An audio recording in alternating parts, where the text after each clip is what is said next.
the previous episode, we had the restart of civilization as a whole, introducing Cymboria, Vertalia, Xanador, Malawia, Eurus, Lueki, and the Nigorian Tri-State. Now we continue on our story of world exploration. In Central Africa, adhering to the Treaty of Against Northern Expansion with Brazza, Cymboria continues eastward, conquering more of the Congo River. Brazza, becoming worried about an attack from Cymboria, begins militarizing towards the border.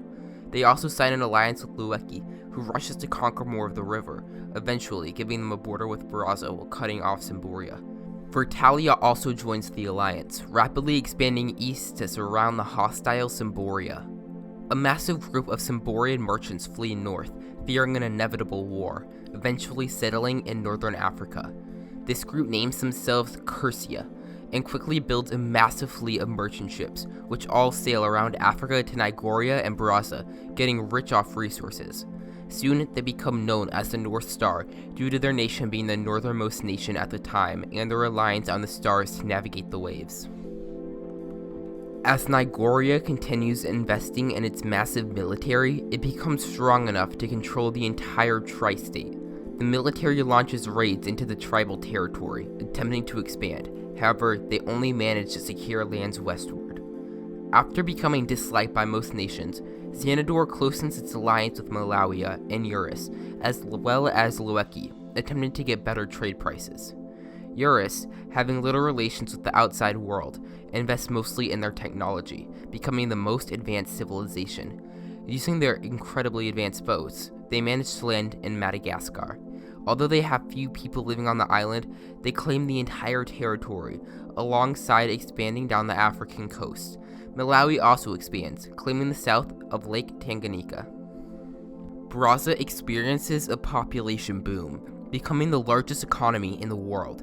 However, Vertalia isn't as lucky, as they collapse into a civil war. Cymboria, taking advantage of this, invades Brazza.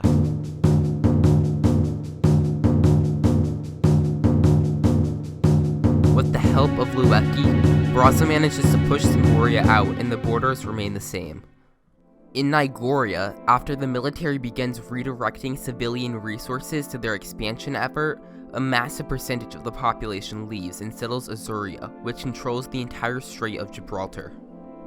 Iridian begins printing its own currency, straining the already high relations in the Tri-State Alliance. Reventia threatens to leave if Iridian doesn't return to the nationalized system. However, Reventia soon changes its mind and adopts the new currency.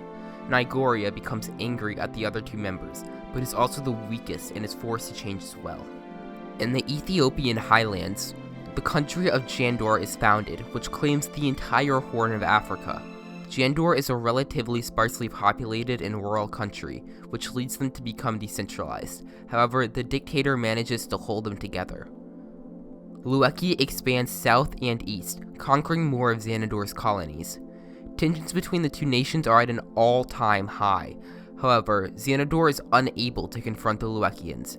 Instead, Xanador forms an alliance with Malawia and Eurus against Lueki, and threatens that any more stolen land would result in a full-on war.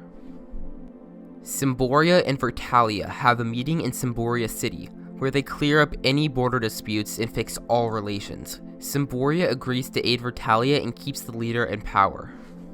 In South Africa, the Kingdom of Tandoor is founded. The Tandoorans attempt to isolate themselves from the rest of the world and instead focus completely on their own economy and lives. This leads to Tandoor having no military or political connections. Back in Brazza, however, tensions are incredibly high with Cymboria, leading to Brazza to construct a military of over 10,000 warships, prepared to invade Cymboria at any moment.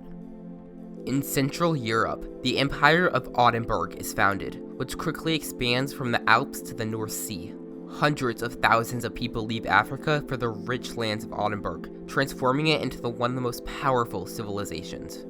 In Vertalia, the king dies from malaria, sending the kingdom into another civil war.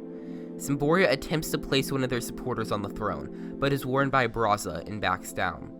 After two civil wars back-to-back in Vertalia, Malawi breaks off their protection alliance, instead focusing on their own region and expanding their empire. In West Africa, Iridian struggles to hold the Tri-State Alliance together. Their kingdom enters a recession and a massive famine strikes the country, heavily depleting their large population. In Nokito, the capital of Lueki, a diplomatic meeting is held with every nation attending. They attempt to prevent a war with Samboria and solve the current crises in Vertalia and Iridian. However, none of these are successful. Tandoor faces rebellion over their high taxes and their expansionist policies. Malawi takes advantage of this and fully annexes their disputed territory, diminishing relations between the two countries. In North Europe, a group sick of the heat in Africa decides to settle in the Baltics, hoping to get rich off the natural resources as well as enjoy the colder climate. They call themselves Norlandia. Back in Central Africa, Brazza increases their military expansion and placed more troops on the border of Samboria, preparing for a full-on invasion. Samboria, fearing for the worst, begins to draft plans for a surprise attack. They also send letters to every single country, attempting to form an alliance against Brazza. However, not a single country agrees. Eurus, the center of the developed world, agrees to send monetary aid as well as their advanced military equipment. However, they refuse to get involved directly. Join us next week as we see the fallout of this inevitable war. Thanks for watching. Subscribe. Bye.